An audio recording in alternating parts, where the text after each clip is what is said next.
షబ్బే మేరాజ్ మన ప్రవక్త గారు ఆకాశ పయనం చేసిన రాత్రి.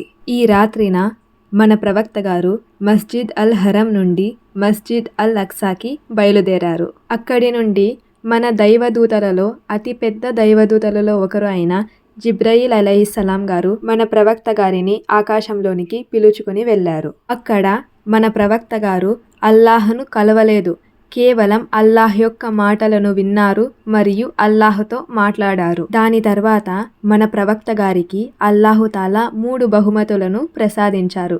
ఆ 3 బహుమతులలో ఒకటి 5 పూటల ఫరజ్ నమాజ్, ఇంకా రెండవది సూరహ్ అల్ బఖ్రాలోని చివరి 2 ఆయాతులు, ఇంకా మూడవది మన ప్రవక్త గారి ఉమ్మతులో ఎవరైతే షిరిక్ చెయ్యరో వారి యొక్క చిన్న చిన్న తప్పులు క్షమించబడతాయి అని తెలియజేశారు. షబ్బే మేరాజ్ ఈ రోజే రజబ్లో జరిగిందని ఎలాంటి ప్రూఫ్ కూడా లేదు.